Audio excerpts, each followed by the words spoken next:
So, who are you? My name is Edwin Bunn. I'm the owner and founder of Bodyspecs here in Ann Arbor. And how long have you been working here? Oh my gosh, I had this business started in 1994. So and it's your business? Years. It's my business. I'm the owner, president, founder. And so what's unique about Bodyspecs? Well, my background is in sports medicine orthopedics. What that means is anything involving bones, soft tissue, involving athletes. My job was to assess and then outline a program, i.e. a rehab program for return to sport. When I got out of grad school, and my first few patients were not athletes, they were total knees, total hips. I'm like, what is this? But bone is bone, knee's a knee. So now I had to recalibrate how I thought about rehab. So that was a whole new learning experience. I'm 55 now. I was 25 when I got out of grad school. So what made this business unique was the ability to see that population. A lot of training facilities can't do that. They have one specialty, and that's fitness. But if a ACL or rotator cuff or dislocated patella or spine issue shows up, they're limited in that skill set. So I was formally trained in orthopedics. Yeah, all of the clinical sciences at grad school, as well as internships, to get to this point, to open a training facility that is able to. You're in my exam room, as a matter of fact, where we do the exams on athletes and non-athletes that are referred to us. And our reputation is based on if your traditional methods of PT aren't working, and you tried everything else, get a hold of Bodyspecs. That was how the business originally started, as a troubleshooting consulting business. It was under my impression that you actually were a bodybuilder. I was. Yeah. And for how long? Oh man, that was short stint, about 2-3 years. It was in the early '80s. I was still in school and just out of grad school.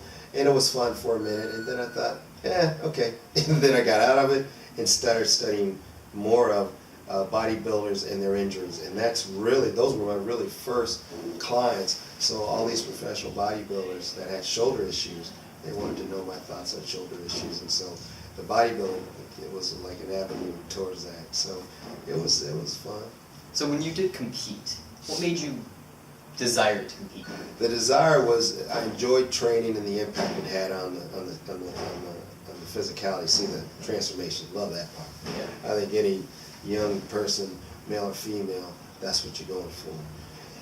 Most bodybuilders in the time, we were kind of crazy, but it was fun crazy. We just wanted to see how big we could get, and then go on stage and pose for 3 minutes, and it was bananas.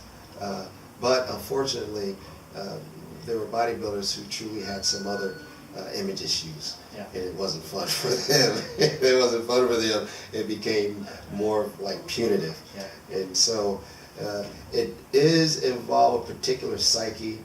There's a little bit of narcissism in it, and you go in knowing that. And most bodybuilders I've worked with, professional bodybuilders, some have that and some know it, and they know how to. I know what this is. Yes, I have an ego, and this is how I make a living. Some of them, and so. But my desire was strictly, I love seeing the transformation and seeing how good I was. How your physique can improve over time. Exactly, and the work involved, because it is work. It's not easy. Oh yeah. It's a lot of work, and it can be expensive because you got to eat all these calories. You got to make time to train, and then you got a job, and so it's not. It's you're practicing on your own, and you have a training partner. So that is always a challenge. Is to get to the gym for minimum 2 hours and every day, and then get ready for a show, and then the eating. So it's not for the meek. And so there's a lot of controversy about history and the change of bodybuilding and how the physiques have changed over time. So you say that you competed in the '80s, back when Arnold was still ring. Lee Haney. Lee Haney. And now we see these people called bubble cuts. We see the reigning champion Phil Heath. What is your thinking behind that? I think the committee is now looking at seeing physiques of, they're almost cartoonish. Okay. It's not fun to watch anymore. And because size, that is the theme. How big can you get, but how symmetrical can you get, and when you get on stage, how will the judge perceive it? But I think we talked about this, where there's a trend where the judges, really, what we want to see the symmetry. You want to see some symmetry. And so I love the fact that, you know, I think it was 2 or 3 years ago, Arnold Schwarzenegger was on the cover again, and still the most popular bodybuilder. When you look at that physique, it's still phenomenal, even to this day, but you're not seeing that now. And back then in the 80s, 70s, and 60s, the physiques were very symmetrical. They were athletic, and they were just very, very, they were beautiful physiques. And now it's just like, it's like an order. yeah. But now it's just, it's not How big fun you to can get. watch. Yeah.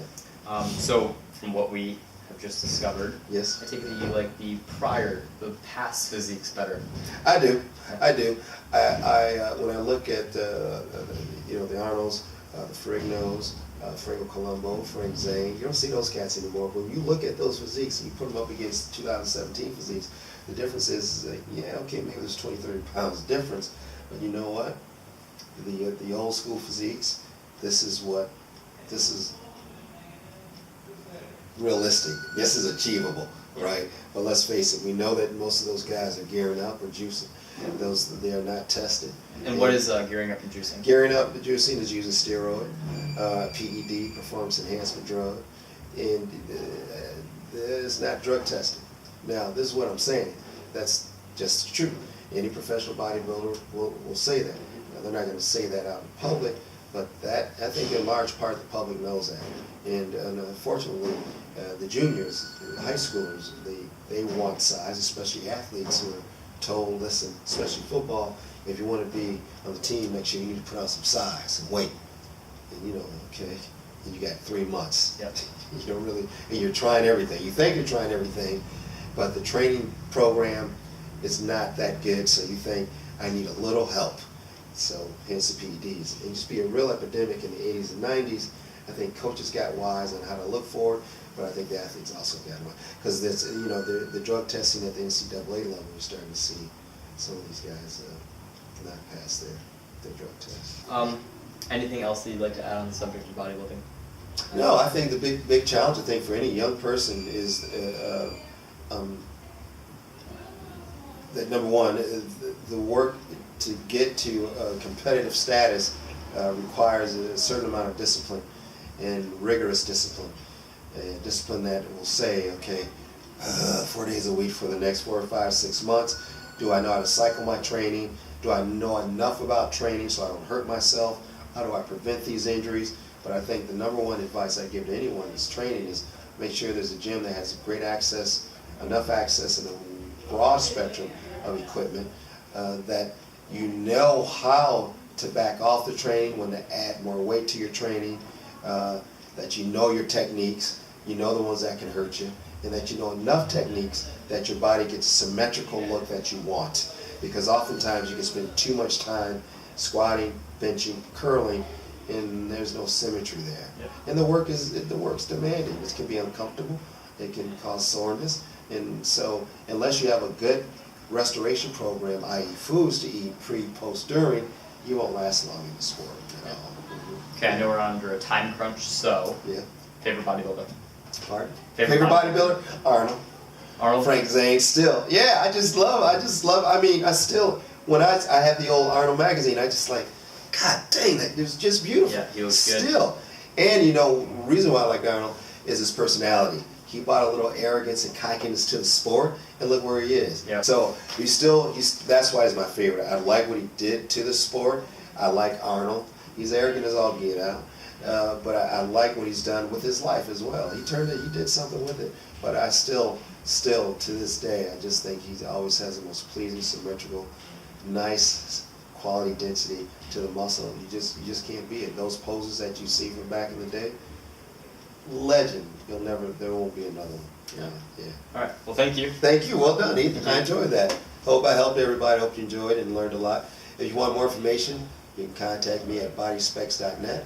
My phone number is 734-827-2744. The best to you.